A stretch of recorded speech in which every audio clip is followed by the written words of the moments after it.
My guest this week here at the Munich Security Conference is Adel al-Jubeir, the Saudi Minister of State for Foreign Affairs.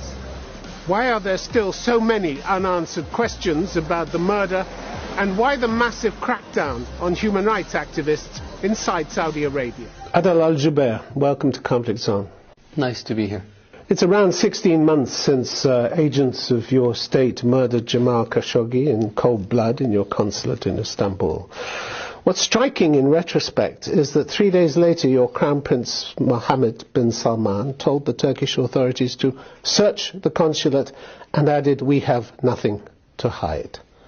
Remarkable statement, because in fact the last 16 months have been full of aspects of this case that you have hidden right from the start and gone on hiding. Isn't that the truth? I don't believe so. We have said that this was a rogue operation, that it was not authorized. We have investigated the people who were part of this operation.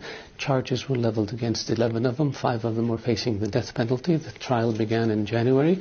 The trial was attended by representatives of the permanent 5 countries on the Security Council, plus Turkey. Plus I'd like to talk about the trial, but straight away after the event, let's just take that expansive offer from the Crown Prince to search your consulate. It was another 10 days before Turkish investigators were actually allowed into the building. Why so long if you had nothing to hide? I'm not a technical person, but I understand that there are situations where countries have to agree on the mechanics and the modalities of how you want people to enter sovereign territory.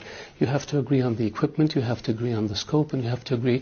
No country will allow another country full access to a diplomatic facility. That just doesn't happen. The UN Special Rapporteur, Agnes Kalamar, didn't see it that way. She found credible evidence pointing to the crime scenes having been thoroughly, even forensically cleaned. These indicate, she said, that the Saudi investigation was not carried out in good faith and that it may amount to obstructing justice. With all due respect, Agnes Kalamar did not have a mandate for this. She relied on sources from the newspapers and on leaks to the media.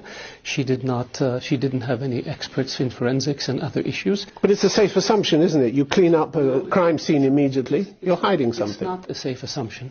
The issue with Agnes Kalamar is she wrote a report based on news reports, and then she accused Saudi Arabia before it even started. Look at her record when it comes to Saudi Arabia for a number of years, and how disparaging and how negative she has been against Saudi Arabia. The UN acknowledges that it's been an important step, this trial, towards accountability, but says it's failed to meet procedural and substantive standards.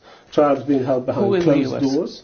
Who in the US said this? The report from the Special Rapporteur. The Special Rapporteur is biased. The Special Rapporteur... Why? Because you don't agree with her. Exceeded her authority. The Special Rapporteur says the trial was secret. How can a trial be secret when we have representatives from the 5 permanent members of the Security Council plus Turkey? They went with an autopsy expert who had a bone saw with him. I don't know about that. I don't know about that. But everybody else seems to know about it. I don't care what anybody says. I don't know about that. The idea is that this was authorized is ridiculous.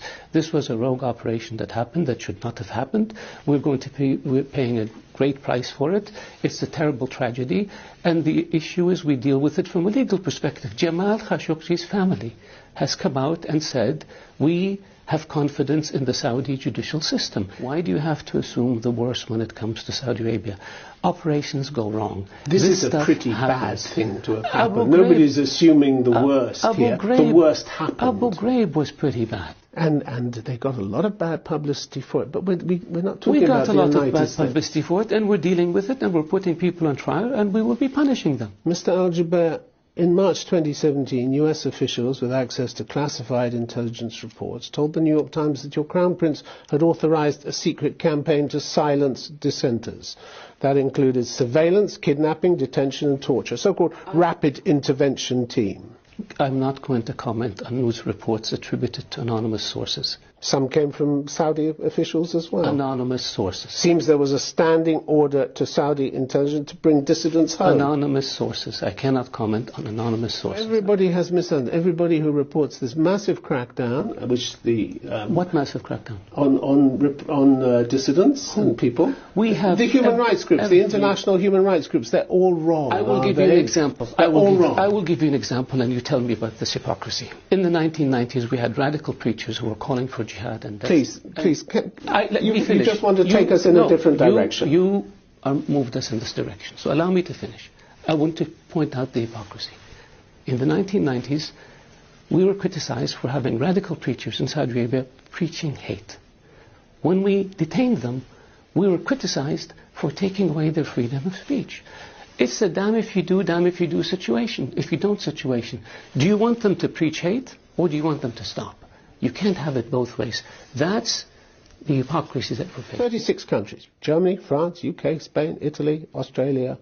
Have they also misjudged the situation in your country? Yes. You seem to be badly misunderstood by some of the most biggest experts in the world. Yes. Yeah, really? Yes. How did that happen? How could they know so little? They need to be more educated. We have been fighting terrorism. That's scarcely credible, is it? I mean, you can sit here and say that, but that's insulting to their intelligence, isn't it? We have laws, and there's a line between freedom of expression and incitement and murder. And we have laws in our country, and we have a court system, and people have to obey the laws, and the courts in Saudi Arabia are the ones who adjudicate these cases, and nobody else, with due respect to all the NGOs and all the human rights organizations. Virtually every human rights activist is sitting in jail. That's not true. We were charged with detaining women for asking for the right to drive. That's not true. They were involved with foreign governments trying to recruit people in sensitive positions in order to obtain sensitive documents to be used by our enemies. That's called espionage.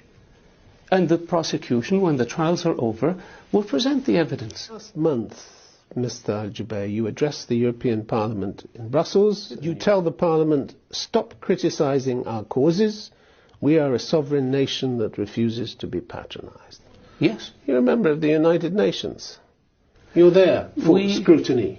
We do not criticize other countries' legal systems, and we will not allow other countries to criticize our legal system. We have not criticized how people in Europe treat minorities or immigrants. We have not criticized Europe for its horrific past when it came to massive crimes against humanity. We don't do this. And we will not accept criticism of our legal system by others. If Saudi Arabia were so bad, nobody would come. Why would companies invest billions of dollars? They'll always come and do business. They'll always come and do business. You know that. Why would entrepreneurs come and set up shop and say because they can make money, that's it. It's nothing to do with your human rights. I disagree with you. I think your mind is made up and you don't want to see the facts. Come to Saudi Arabia and see for yourself. You told the Parliament, stop lecturing and start working with us. We have a court system. The court system is independent. We don't allow anyone to question. Just what you said to me. How do you suggest Europe works with you when you slam the door in its face like that? In what sense slam the door? Stop lecturing and start working with us. Yes, we will not accept lectures. It's not a lecture. It's a lecture. They're telling you the results. It's a lecture based on... They're telling you the results of their research. It's a lecture based on lack of information of the Saudi legal system and how it works. It's a lecture based on information that they obtained either through hearsay or through inaccurate sources. You spoke at the Parliament. You told them your view. They're not buying it. That's their prerogative. I'm not buying their view either. The major countries? I'm not buying their view either.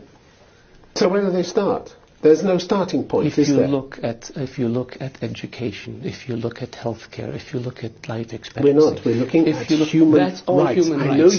That is all human rights. If you look at media... What is healthcare to them if they're in jail for years without charges? We have more than 20 million Saudis. Are they all in jail? Nobody said they were all in jail. You're telling me they're all in jail. I said human rights activists are in jail. You see them as activists, we don't. As Amnesty said, hardly any of them... We don't see them as activists. Any of them are not behind bars. But with all due respect to Amnesty International, we have a court system, we have a public prosecution that brought charges against them, the courts will adjudicate these cases, and if they're innocent they will be released, and if they're guilty they will be punished. It's as simple as that. And with all due respect to Amnesty International, their opinion doesn't matter. Say that, so what are you saying? You don't care about what people think about your human rights? I say we don't have the problem with human rights. We have a legal system. We have laws that people have to obey. If they don't obey those laws, there will be charges filed against them and they will have to face the courts. Very simple. I believe you have not been fair in your views of Saudi Arabia and in the positions you've... my views. These are the views that are quoted. In the questions that you've articulated, and I wanted to be able to show you that there's a universal issue here. When you have a law, the law has to be obeyed. If you don't like the law, change it. But as long as it's on the books, you have to obey it. Al-Jubir, thank you very much for being on Conference. You're welcome. Thank you.